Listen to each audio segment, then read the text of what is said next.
How's it going, guys, and welcome back to the Metal Rebellion. I'm your host, Jesse Morgan, aka Slammerella. Today we are doing part 2 of my slam and brutal death metal collection. Today's shirt is Acranius, the echo of her cracking chest. Cannot wait for that reissue coming out in October. Should be sick. Hopefully it's just as good as the first really fucking rare version. So let's get started. We've got 5 bands and probably way more albums than 5 bands, but here we go. First up is one that no one talks about anymore. This is Bozy Death. This is their second album, actually, called Impaled from the Left. For whatever reason, I keep thinking this is their first album. This was just the first album I ever heard of from them. But it is their second album, and it's from 2014. Now, if you don't know who Bozy Death are, they are a death grind earlier on in their careers. And then later on, when this came out, they're more brutal death metal. They're from Germany and started in 1999, believe that shit or not. So that's pretty crazy. Besides this album, they also did an album called Of Death in 2004. They also did a really interesting EP called Gull Lagerfield, a black metal love story, and that was released in 2010. And it's really funny because it has Gull from Gorgoroth on the front cover, and then it says a black metal love story underneath, and then it has their logo. I don't understand what's going on there. I'm pretty sure it's like a parody or some sort of joke. I have not listened to that EP yet, but I'm definitely going to after this fucking video. Trust you me. Maybe you should check it out too, and maybe we'll both have a laugh together. Anyways, and besides that, the most recent thing that Bo's Death did is a split with Incinerated Flesh in 2018, which I had no idea about. Incinerated Flesh are amazing, so I'm definitely going to check the fuck out of that. So, anywho, yes, this album is basically, like I said, brutal death metal. Probably has a couple of slams here and there, but mostly just really heavy, fast pounding shit with really good kind of brain imploding, as you can see, riffs here, and I highly recommend them. They don't get talked about enough. And the funny thing is, the cover, you know how it's called Impaled from the Left?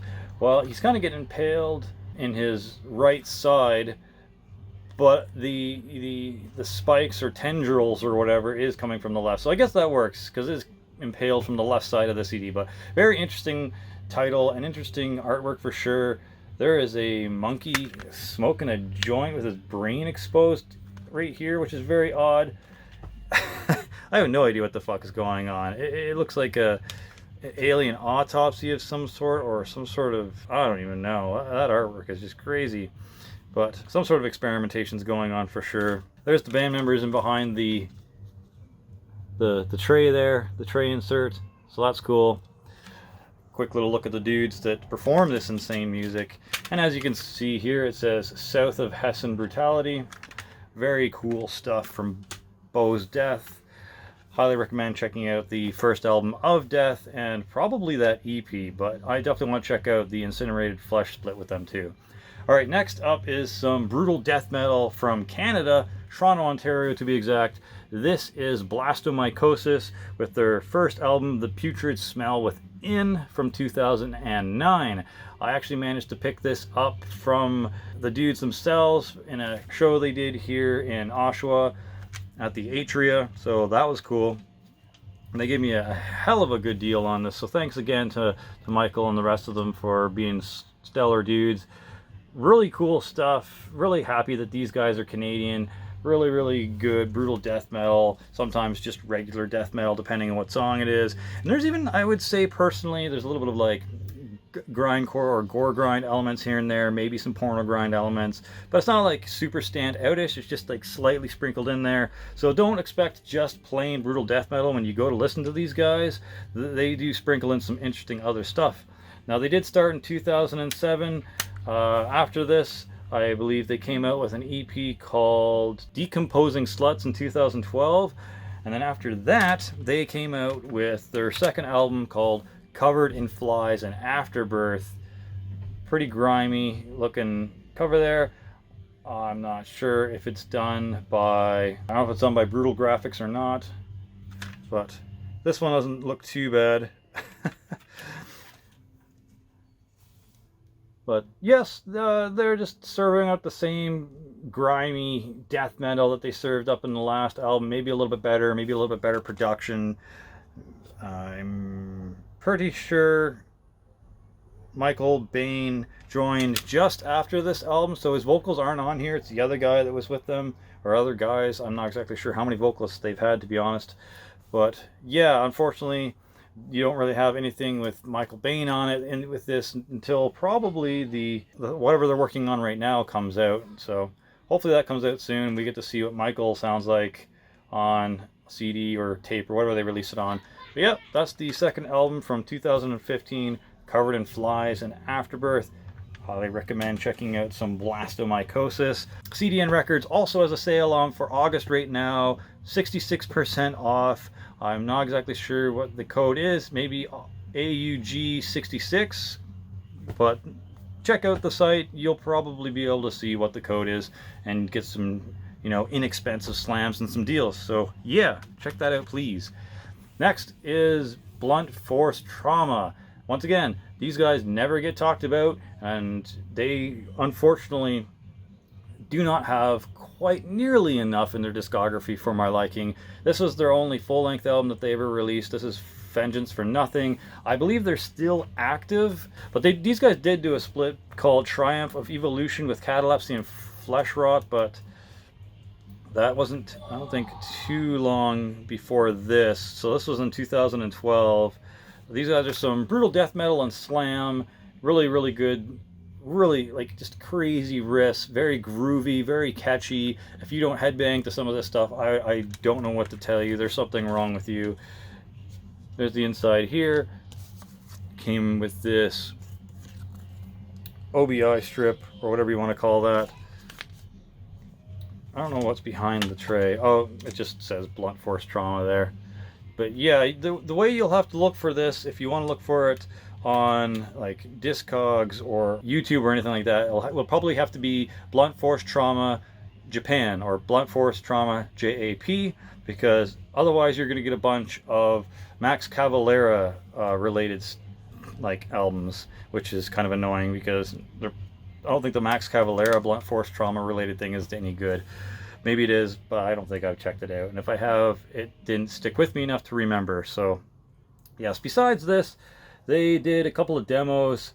And another really cool thing, besides them starting in 2006 and being from Osaka, Japan, was a couple of the members in this was in the legendary Genova Virus band that they were apparently working on a 13-track album, but the band broke up before they finished it, so all they have is the one demo and the one single for Genova Virus, and then they moved on and started Blunt Force Trauma. So yeah, if you ever liked Genova Virus, check out Blunt Force Trauma, because the dudes from that, or at least a couple of them from that, are in this band.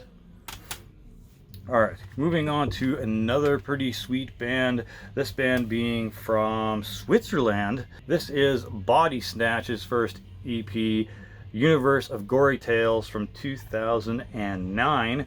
They started in 2005. They have a demo in 2008, which basically has the same 3 tracks that is on this, but probably a little bit more lo-fi quality. And this is just some excellent, sludgy, down-tuned, brutal death metal.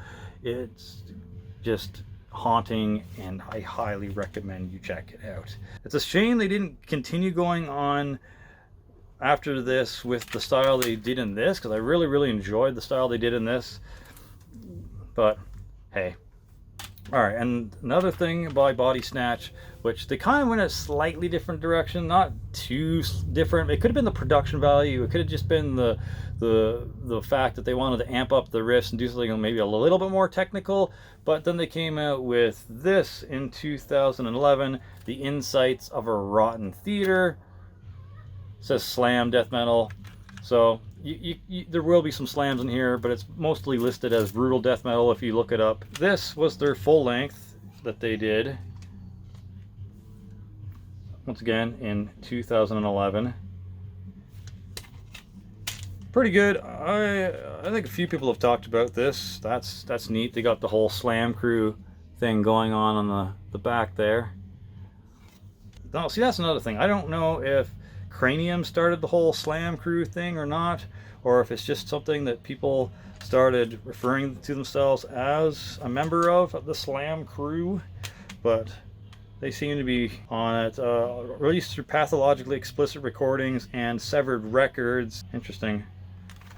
They got the whole kind of hardcore thing there going on, but it's more brutal. So yeah, anywho, Body Snatch is a really good band. Check that out. Check out their first EP as well, The Universe of Gory Tales.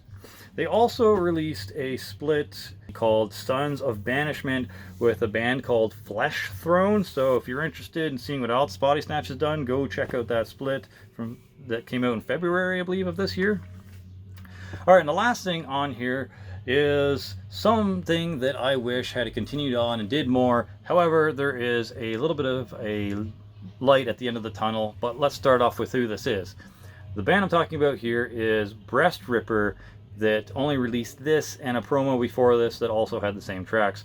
So Breast Ripper is also a brutal death metal / slam band from the United States that released Depths of Inhuman Butchery in 2014.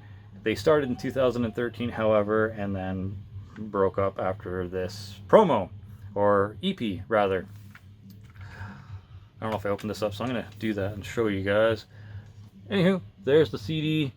There is the members involved with the making of this EP, and it's a shame once again that they stopped with just this EP. However, if you are interested in the things that this band did on Breast Ripper, you can also find them in these other bands.